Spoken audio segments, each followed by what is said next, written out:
साहिल साहब, मैं आपसे पूछना चाहूँगी मीडिया में इस्लाम के हवाले से आप क्या कहना चाहेंगे?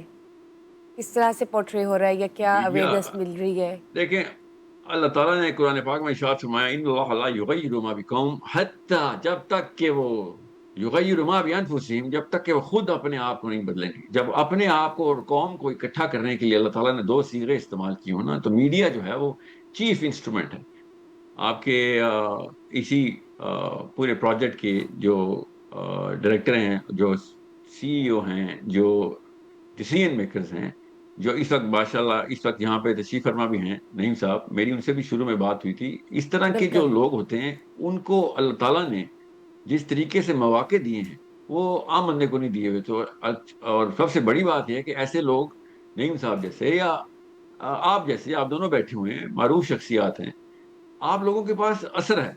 अल्लाह ताला ने ये जो फरासत आप लोगों के अंदर आ गई ना, तो आम बंदे का जितनी जल्दी भला हो सकता है इस मीडिया के इंस्ट्रूमेंट के यकीनन, थ्रू, यकीनन। वो बाकी की लिखारी किताब लिखता है, उसकी किताब की कितनी रीच होती है। एक उस्ताद क्लास में पढ़ाता है, वो क्लास तक ही रहता है, जाहिर है उसकी रीच उतनी नहीं हो सकती जितनी मीडिया बिल्कुल, की है। बिल्कुल। सो अल्लाह ताला ने ये बड़े सवाल कर लेने हैं हमसे, हम मीडिया कि के अगर हमें ये अंदर प्लेटफ़ॉर्म मिल गया है तो क्यों ना जिस इसको इस तरह से इस्तेमाल किया जाए। जैसे आप देख जी सकते हैं जी कि रमज़ान बिल्कुल ट्रांसमिशन भी एक बिल्कुल, ज़रिया है देखें अगर लोगों नवाज तक शरीफ, इस्लाम इमरान की खान तालीमात को मीडिया की पहुँचाना। ताकत के थ्रू ही लोगों ने लीडर बिल्कुल। माना ना। तो ये आपको भी इस्लाम एज अ मुस्लिम ये ड्यूटी देता है कि अगर आपको बड़ी एक अपॉर्चुनिटी, बड़ी शाख मिल गई है तो उस पर ज्यादा बड़े फल लगने चाहिए। बिल्कुल। तो मीडिया अगर सही तरीके से इस्तेमाल हो जाए और इसको ये समझ लिया जाए कि अल्लाह के यहाँ तो तुक्के नहीं है, अल्लाह ने किसी वजह से ही ये ताकतें दी होती हैं लोगों को और इसी के सवाल होने, तो मीडिया वालों से ज्यादा सवाल हो जाना है। मेरी आपकी राय इस ये है, नज़र और में ये क्या इसके पीछे कुछ कॉमन आपकी सेंस की नज़र में क्या तकाजे हैं। और डायमेंशंस हैं या पैरामीटर्स हैं जो हम ले सकते हैं वन स्टेप फॉरवर्ड? अच्छा साहिल साहब, एक इसमें ऐड कर लीजिए, अगर इजाजत डॉक्टर साहब आप मुझे दें। साहिल साहब, मैं नईम हनीफ हूं। एक इशू यहां पे चल रहा है, हमने कोशिश की कि उस इशू पे ना ही डिस्कस की जाए और ज्यादा उसको हवा ना दी जाए, लेकिन चूंकि आप जो है वो सोशल मीडिया पे बहुत एक डिजिटल पे आप पॉपुलर शख्सियत हैं, लोग आपको सुनते हैं। यहाँ जो है वो टिकटॉकर्स जो है वो हर तरह का कंटेंट जो है बिलो दी बेल्ट भी डाल रहे होते हैं अपने चैनल्स पे। तो एक रजब भट्ट हैं, काफी पॉपुलर टिकटॉकर हैं, उन पे 995 सी लगी है, उन पे एफआईआर हो गई है कोई तकरीबन 2 सूबों में अब तक। अच्छा, उसके बाद उन्होंने जब एफआईआर हो गई तो उसी नाम से 995 सी के नाम से उन्होंने एक परफ्यूम भी लॉन्च कर दिया।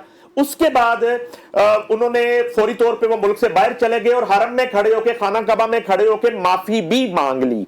अगर उन्होंने ये जुर्म किया है और अब उन्होंने हरम में खड़े होकर माफी भी मांग ली है, उनका जुर्म आपकी नजर में क्या है, उसकी सजा क्या है और वो उस माफी की क्या हैसियत है जो वो शख्स खुद ही अब मांग रहा है?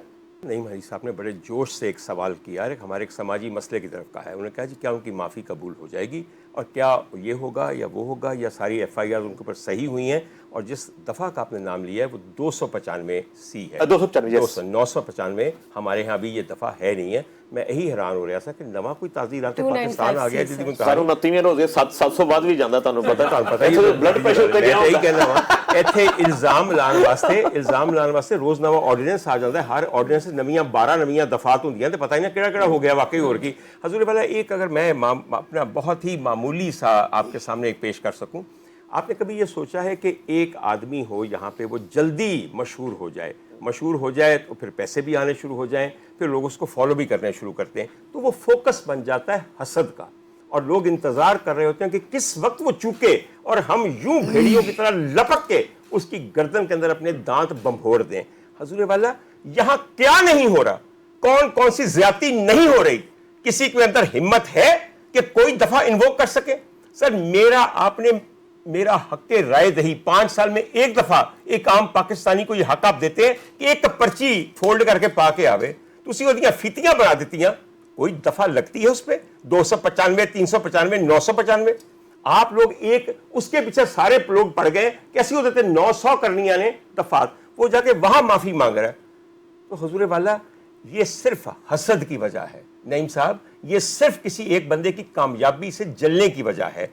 एडे तुसी मुहाफिज सारे मुसलमाना दे, गजा का मुकदमा कितने लड़िया जा रहा है, लंडन दियां छड़ दियो मेरी गल्लां। नहीं डॉक्टर साहब, चलें इसमें आप थोड़ी सी आज बात कर ही लेते हैं।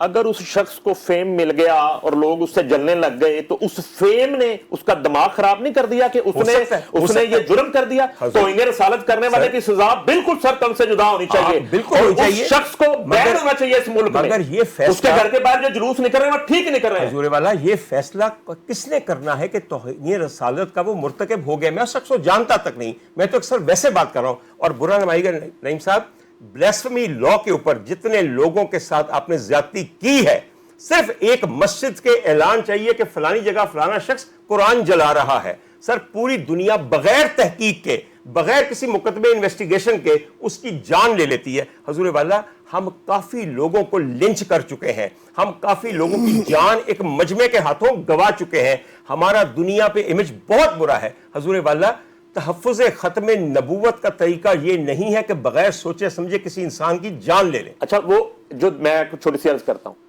حرم شریف کے اندر کھڑے ہو کے معافی مانگنا بہت اچھی بات ہے، لیکن ڈاکٹر صاحب اس شخص کا معافی مانگنا اس کا اعتراف بن گیا ہے اپنا، اس نے اعتراف کر لیا کہ مجھ سے یہ جرم ہو گیا نادانستہ۔ میں یہی تو سمجھنا چاہ رہا ہوں کہ اب یہ معافی کا اختیار کس کے پاس ہے؟ یہ ہم جیسے گناہ گاروں نے اسے معافی دینی ہے یا اس نے؟ میں یہ صرف سمجھنا چاہ رہا ہوں۔ آپ کو پتہ نہیں معافی ہم نے دینی کہ نہیں دینی، سزا ہم جیسوں نے دینی ہے، باقی ہم جیسے گناہ گاروں نے، باقی ہم نے دینی ہے، اس لیے کہ سارے جو جلوس آپ فرما رہے ہیں اس میں سارے پارسا فرشتے اتر آئے ہیں۔ سر میرے تیرے ورگے لوگ اتنے جا کے جلوس پہ کر دینے، ایک کو دم ان کی رگ حمیت اور رگ ایمانی اتنی پھڑک اٹھی ہے ایک شخص سے۔ حضور والا مجھے ایگزیکٹلی نہیں پتا کیونکہ میں اس قسم کی خبروں پہ اپنا وقت ضائع نہیں کرتا، مجھے صرف اتنا بتا دیجئے انہوں نے ایگزیکٹلی کون سی بات کہی ہے جس کو میں سے نبوت کے خلاف کوئی بات خدا خاصا نکلتی ہے؟ اچھا، صرف اور صرف نا ایف آئی آر کی حد تک ہمیں پتا ہے، جی بتائیے، اس سے پیچھے کا بیک گراؤنڈ بالکل نہیں پتا۔ اس سے پہلے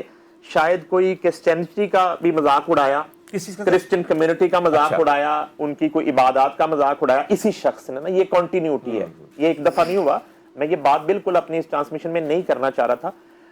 اچھا وہ ہوا، اس کے پہلے کوئی کرسچن ہمارے جو کمیونٹی ہے، جو بھائی بہن ہیں، وہ بڑے ہرٹ ہوئے، انہوں نے بڑے پروٹیسٹ کیے۔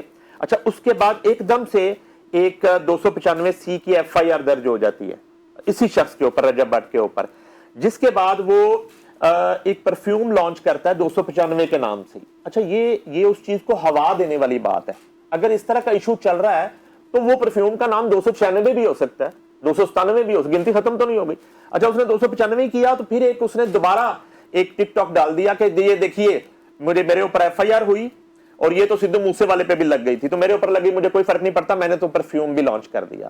اس کے بعد جب پریشر آیا اور لوگ نکلے، ڈاکٹر صاحب کی بات کو بالکل میں 1% بھی وہ نہیں کرتا کہ اس میں ان کا جو کوئی اینٹی گروپ ہوں گے اور اینٹی ٹک ٹاکر اور دوسرے دھڑے اور جیلسی کا فیکٹر وہ بھی ہوگا، لیکن یہ چند چیزیں جو میں نے اپنی آنکھوں سے دیکھی یہ تو ہوئی ہیں۔ اچھا سر ایک بات مجھے بتائیے، یہ تو سر حضور بھائی آپ نے جو بات شروع میں کی، کیونکہ آپ ماشاءاللہ بہت ایک اچھے صحافی ہیں، میں صحافی نہیں ہوں اور مجھے اس لیے پتہ نہیں چیزوں کا، لیکن میں چاہتا ہوں کہ بات کھلی ہے تو آپ سے بات کریں۔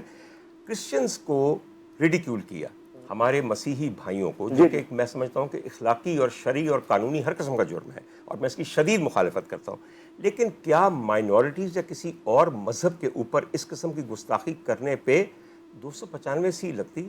نہیں سر، یہ دو واقعات ہیں نا، یہ دو واقعات ہیں کہ مجھے وہ واقعہ آپ سے پتا کرنا ہے جس کی وجہ سے ان پہ 295C کے تحت پرچہ درج کیا سر۔ ہم یہ جب تک ٹرانسمیشن چل رہی ہے ہم ایف آئی آر ہی چلا دیتے ہیں اپنی اسکرین بڑی مناسب میں اس لیے کہنا چاہتا ہوں، آپ آگے بڑھیے، ابھی میں ایف آئی آر منگوا لیتا ہوں۔ تھوڑا سا پتا ہونا چاہیے کہ کس جرم پہ کون سی دفعہ لگتی ہے، کیونکہ کئی دفعہ دفعہ آپ لگا دیتے ہیں، جرم وہ نہیں ہوتا، اس سے بدتر بھی ہو سکتا ہے، اس سے کمتر بھی ہو سکتا ہے۔ سر خدا کے لیے قوانین کو استعمال نہ کیجیے اپنی ذاتی رنجشوں کے لیے۔